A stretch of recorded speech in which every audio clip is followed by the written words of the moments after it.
이 시간에는 미네랄과 중금속 1편으로 거의 모든 사람들이 부족한 미네랄에 관한 말씀을 드리고자 합니다.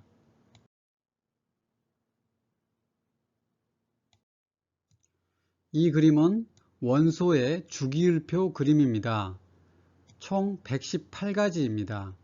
지구상의 모든 사물은 이 118가지 원소로 이루어져 있습니다. 이 중에서 약 80여 가지 원소가 사람의 인체를 구성하고 있습니다. 인체의 구성 원소를 질량의 기준으로 구분하였습니다. 무게의 96%를 탄소, 수소, 산소, 질소 이 네 가지 원소가 차지하고 있습니다. 그리고 무기질, 미네랄이라고도 하는 무기질이 약 4% 무게를 차지합니다. 이 중에서 다량 무기질 7가지, 칼슘, 인, 황, 칼륨, 나트륨, 염소, 마그네슘 이게 약 3.5% 무게를 차지합니다. 그리고 미량 무기질 60여 가지가 인체 무게의 0.5%를 차지합니다. 이렇게 무수히 많은 원소들이 있습니다.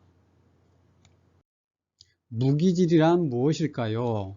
소량이 필요하지만 생명과 건강을 유지하는 데 필수적인 영양소입니다. 인체에서 만들지 못하므로 반드시 섭취해야 합니다. 토양의 무기질 부족이 심각합니다. 이 시대에 사는 우리들은 보충제 섭취가 필요하다 하겠습니다. 미네랄은 비슷한 미네랄끼리 서로 대용이 가능합니다. 그렇지 않으면 생존이 안 될 수 있습니다.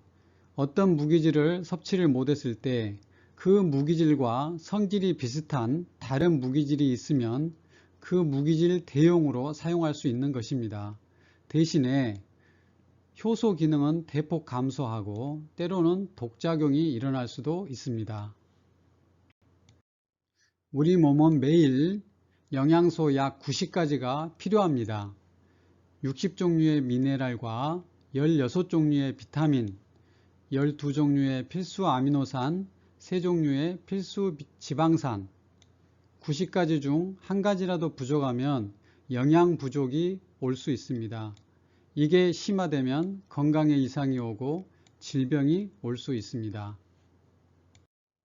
방금 전 말씀드렸던 90가지의 필수 영양소 그림입니다.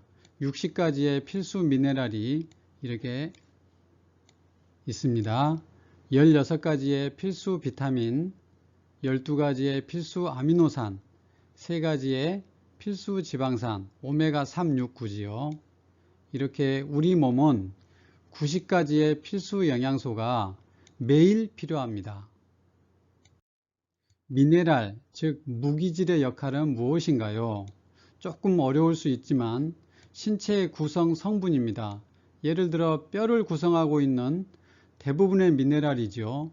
칼슘, 마그네슘, 인, 아연 등등, 또 산과 염기의 균형을 맞추고 체액의 균형을 맞춰줍니다.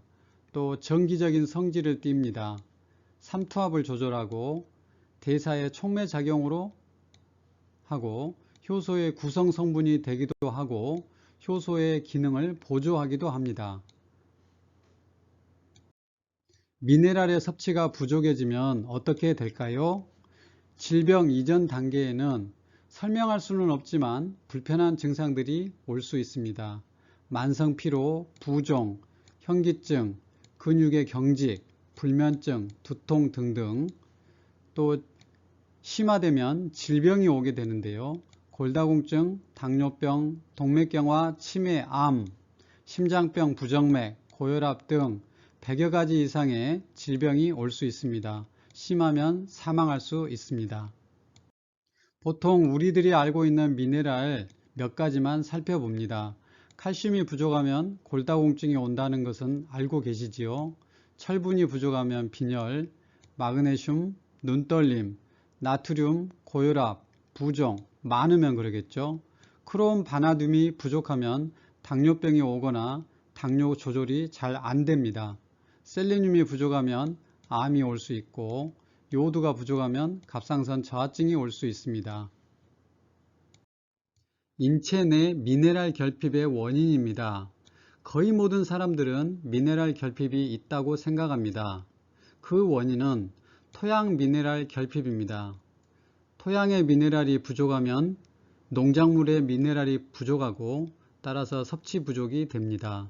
가공식품에는 미네랄이 거의 없습니다. 또 스트레스가 증가하면 미네랄의 소모가 증가합니다. 또 중금속과 환경 호르몬이 우리 몸속에 많이 들어오는데 미네랄 흡수를 방해할 뿐만 아니라 이 중금속과 환경 호르몬을 제거하고 대사하는데 미네랄 소모량이 증가합니다. 토양의 미네랄이 많이 부족해졌습니다.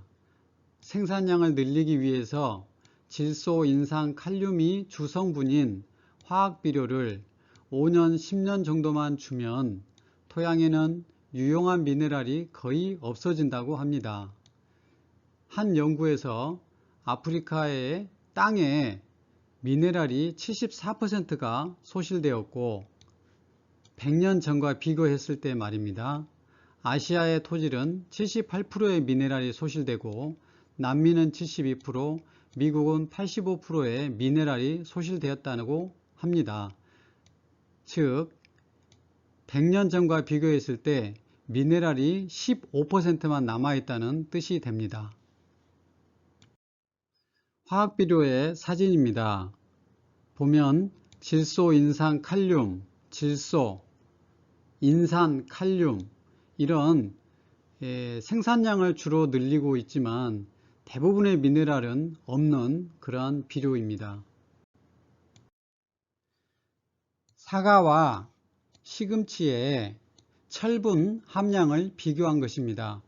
50년대에는 사과 2알에 들어있던 철분이 현재에는 사과 13개 속의 철분과 같습니다. 약 6배 이상이 감소한 것이지요. 또 시금치 한 단에 있는 철분이 현재 시금치 19단의 철분의 합과 같습니다. 즉 철분의 양이 19분의 1로 줄어든 것이지요. 이렇게 현재의 토양에는 철분 함량이 매우 부족해졌습니다. 모든 미네랄이 비슷한 상황입니다. 가공식품은 요즘 시대에 하루라도 먹지 않는 날이 없을 것입니다. 가공식품에는 미네랄이 극히 적습니다. 대신에 첨가물, 색소, 트랜스 지방 등이 들어있어서 이것들을 대사하고 배설하기 위해서는 비타민과 미네랄이 많이 소모됩니다. 또한 내분비 결합물질까지 가공식품에 들어있습니다. 참고로 동물의 사료 성분에 미네랄이 얼마나 있는지 조사해 본 것입니다. 인산, 칼슘 등이 들어있고 다량의 광물질, 미량의 광물질들이 무수히 많이 있습니다. 이와 같이 미량의 미네랄은 사람에게나 동물에게나 반드시 필요한 것이고 부족했을 때는 건강에 문제가 일어날 수 있기 때문에 동물 사료에도 이렇게나 많은 미량 미네랄이 들어가 있는 것이지요. 모든 미네랄이 인체에 유익하지는 않습니다. 대표적인 10가지 유해 미네랄을 나타내는데요.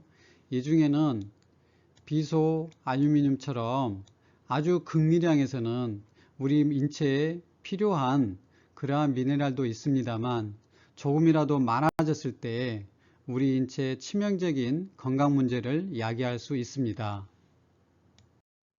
중금속의 흡수 경로를 살펴보면 대기오염의 공기, 수질오염의 물, 토양오염으로 인한 농작물의 섭취, 해양오염에 의한 해산물의 섭취, 오염된 어패류, 수도관, 조리기구, 그릇, 가정용품, 생활용품, 화장품 등 우리가 생활하는 많은 방식에서 중금속의 흡수의 경로가 되겠습니다.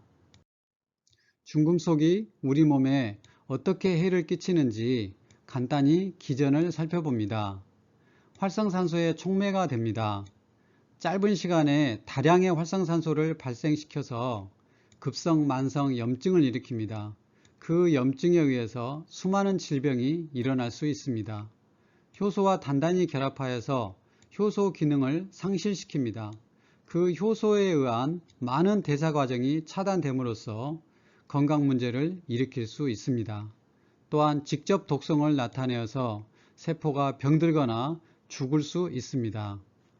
지금까지 미네랄, 무기질이 무엇이고 우리 몸에 왜 필요하며 또 우리 현대인에서 무기질이 왜 부족하게 됐는지 그리고 중금속에 관한 간단한 내용을 살펴보았습니다. 감사합니다.